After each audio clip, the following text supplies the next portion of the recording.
Opa, então, somos o projeto Youtubers da Ciência, como você pode ter visto no nosso canal, em qualquer plataforma que esteja acessando, YouTube principalmente agora, vendo esse primeiro lugar vai ser postado, ou TikTok, Instagram, também muitas plataformas, o cara louco da vida. Enfim, somos o projeto do Ficamos Xerê, eu sou Rafael Entes. Eu sou o Emanuel. Nosso projeto ainda temos também Samuel e a professora Lídia. Nossa orientadora, claro. Exatamente. Hoje vamos falar sobre nanotecnologia. Eu diria que a nanotecnologia pode ser definida de uma forma bastante simples. É algo pequeno que cabe em si mesmo infinitas possibilidades.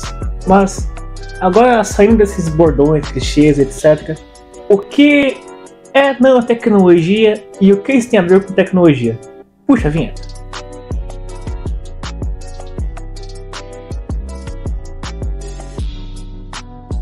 Bem, se tiver na ideia, quando o Manuel falou já direto sobre nanotecnologia, que esses conceitos básicos assim, ainda assim pode passar na sua cabeça umas ideias tipo o futuro cyberpunk, algum Matrix assim, o que tu quiser colocar de cultura pop, filme, Neuromancer, chips de Elon Musk na cabeça torando, enfim, o que não chegar quando falamos de nanotecnologia. Uma tecnologia pequena, estamos falando em questões de metros, estamos falando de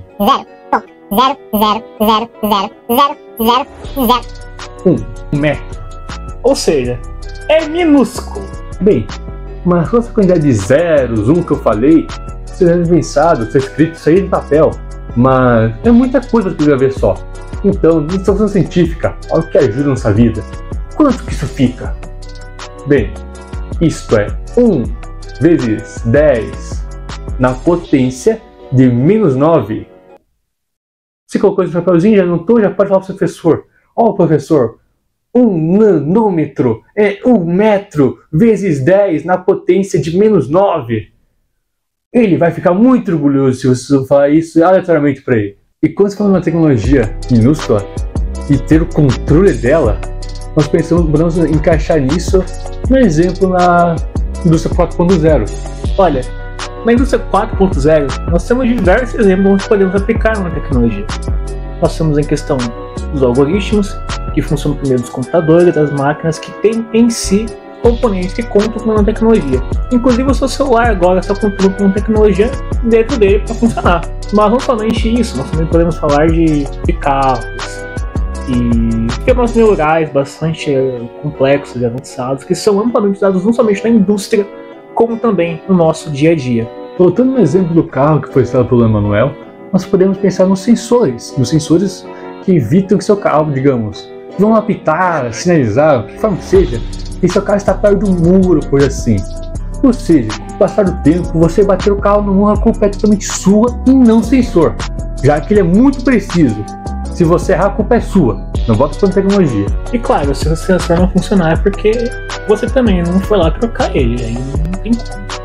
Bem, quando formos à parte nano, também temos que lembrar sobre saúde, e que também é muito importante a nanotecnologia para a saúde, já que ela pode reparar coisas muito pequenas do seu corpo. Fraturas que elas podem ser reparadas, digamos, uma nova tecnologia de robôs muito pequenos que possam fazer essa fratura ser amenizada pela dor, aplicar uma anestesia. Quando falamos de nanotecnologia, a parte da saúde em si, nós podemos pensar no exemplo em micro-robôs que podem reparar fraturas, aplicar uma anestesia, ou no exemplo podemos falar de micro-robôs que possam monitorar estágios de tumores ou câncer no seu corpo. Bom, além disso, agora que estou mais na área da especulação, eu lembro de ter visto um vídeo falando sobre como os avanços da nanotecnologia poderiam influenciar até mesmo em coisas que seriam inimagináveis no primeiro momento. Por exemplo, a questão da nanotecnologia poderia auxiliar em recuperar neurônios perdidos do cérebro por causa de uma doença como, por exemplo, o mal de Alzheimer. Ou então, até mesmo no caso de criar micro-robôs ali, primeiro essa nanotecnologia, que seriam capazes de reparar fitas de DNA. Bravo. Recapitulação de tudo que foi dito, já que já teve bastante conteúdo para uma provinha de nanotecnologia, uma provinha sobre ciência, uma tecnologia, se for uma provinha sobre, enfim, vamos fazer uma apanhada geral, uma recapitulação, Enfim, como você quer chamar?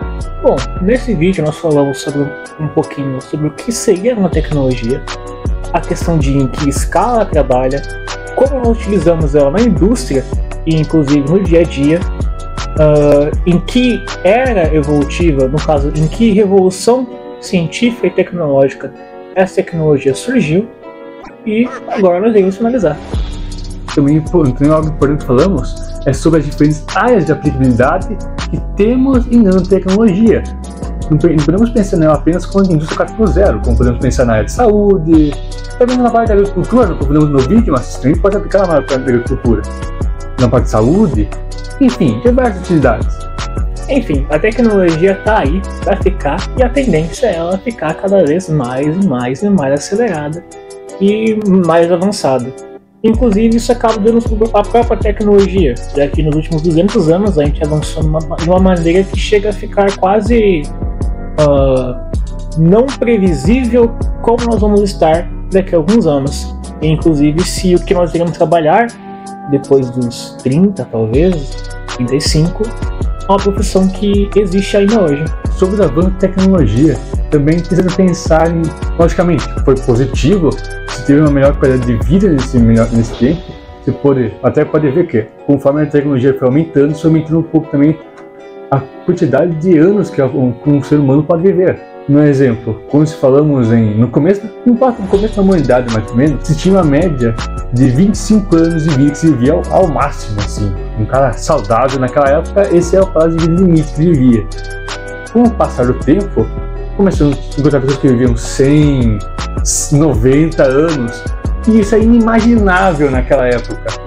Inclusive, dados do The World Data acabam mostrando como que o aumento da expectativa de vida na China tem direta ligação com um projeto massivo de industrialização. Mas é claro, nós não podemos ficar somente na parte positiva da tecnologia.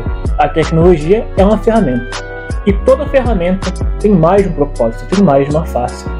Então, por exemplo, em questão da tecnologia de mídias digitais, nossas relações estão um pouco mais líquidas. Lógico que ter um robô que faz um resuminho de algum conteúdo para você ler antes da prova é bom para que você possa aprender. Mas e se você parar de pesquisar sobre, fazer uma redação, em vez de você dar um texto de apoio feito pela inteligência artificial, o que acontece com o passar do tempo? Você ficando meio de saco cheio de fazer trabalho, e você decide uma vez mandar aqui a face e você imprime depois. Coloca no Word, transparece, coloca um Arial, tamanho 12 da fonte e manda para o professor. Ou pior ainda, o que acontece se as IAs serem capazes de substituir pessoas que trabalham na área, por exemplo, da programação, do direito, ou até mesmo da questão da linguística, de produção de texto e etc. Aprofundamos muito em um tema que não é do vídeo, mas a questão é a seguinte: isso pode ser um tema que podemos debater melhor em outros vídeos que possam vir para o nosso canal, ou não também, né? Podemos só abrir essa ponta de iceberg aqui, mostrar ela e nunca mais falar sobre o assunto. Mas isso é um detalhe à parte, é uma quarta profissão. Se quiser que a gente faça um vídeo sobre o seu aprofundamento, deixe nos comentários. E aproveita, quando vai comentar, dá um joinha no vídeo, se inscreve no canal e a notificação, por que não? Custa alguma coisa? Não, pelo que eu saiba, não custa nada. Enfim, muito obrigado pela atenção. Agradecendo novamente a todo o Luiz que nos liberaram para fazer essas gravações. E tchau. Esse foi o YouTuber da Ciência, trazendo um pouquinho mais de ciência para o seu YouTube.